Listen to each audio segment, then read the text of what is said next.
Good morning. Our book today is Simon and the Big Bad Angry Beasts. It's by Ian DeHaas, and it's a book about anger. The first time that Simon got mad, it was after he'd caused a lot of mischief.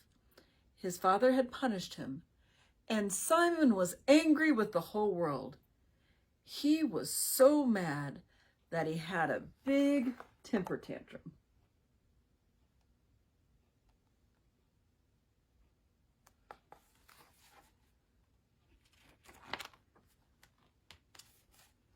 In his room where his father had sent him, Simon banged noisily on the door. Suddenly, he discovered that a big ram was pounding on the door along with him.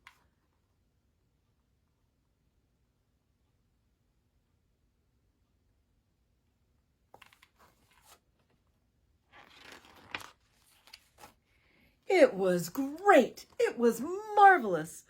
It was magical to have a ram that charged after anything that made Simon mad.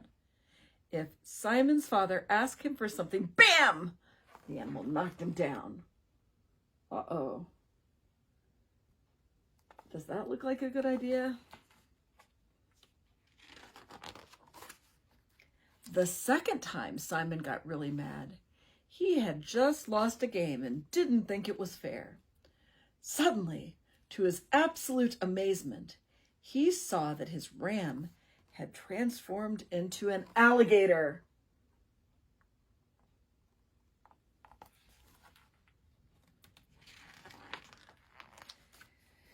It was great. It was marvelous. It was magical to have a not-so-nice alligator that snapped at people with his teeth when Simon wasn't happy. Uh-oh, what are Simon's friends doing? Look, they're all kind of running away. Would you want to be snapped at by an angry alligator? No, me neither. The third time he got very angry, it was because his mother had told him no. Suddenly, his alligator transformed into a terrifying lion.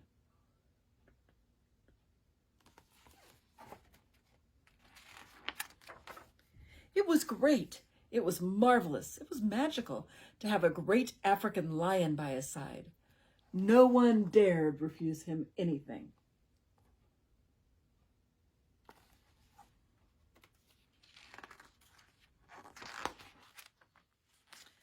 The fourth time Simon got angry, he flew into a rage because he'd been forced to eat all his soup. He saw that his big lion had become an enormous rhinoceros.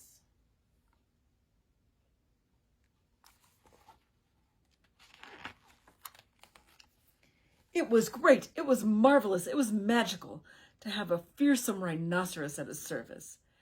Everyone ran away as soon as he sat down at the dinner table. What do you think about that?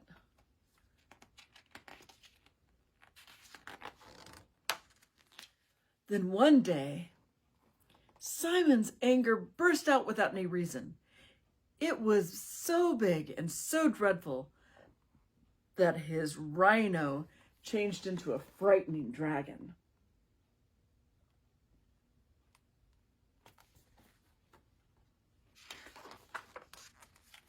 It was great. It was marvelous. It was magical to have a dragon that spit flames and sent everyone running. They began to call him Simon the Terrible.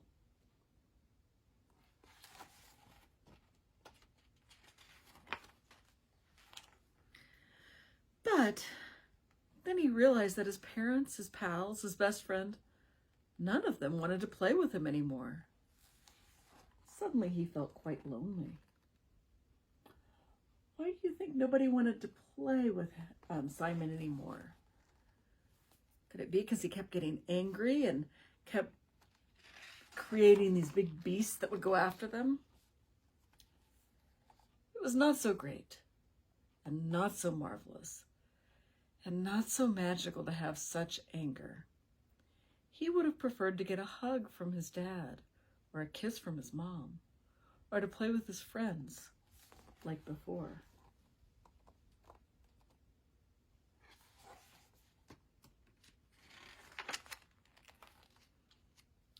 He didn't know what to do to get rid of his anger. He tried shouting at it to make it go away, but that only brought out worse creatures. Uh-oh. What should Simon do?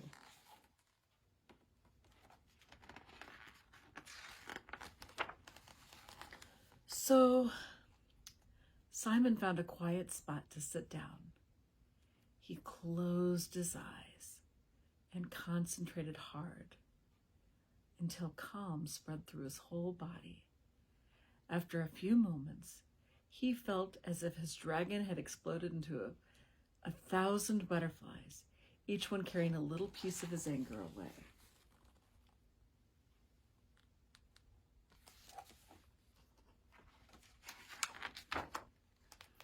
It was great.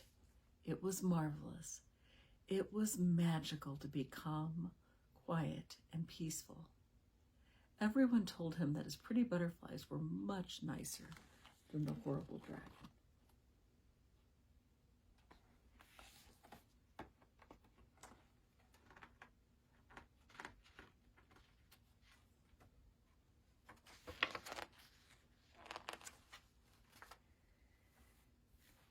Now, have you ever been angry? Well, being angry is part of being human. It's okay to feel angry, but there are healthy ways to deal with our anger.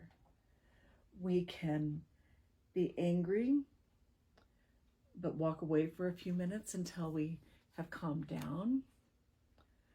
We can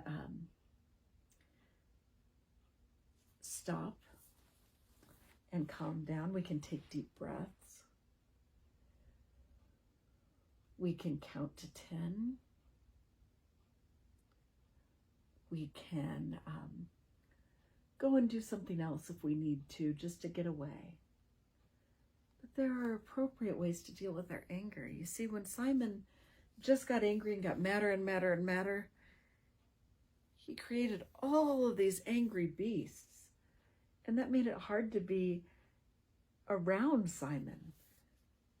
But once those beasts were gone, and Simon learned to be calm and peaceful, it was much easier to spend time with Simon. I hope you'll be able to join us tomorrow at worship. We are in our sanctuary now, or you can join us online, whichever is most comfortable for you. Have a wonderful weekend and a wonderful day. Goodbye.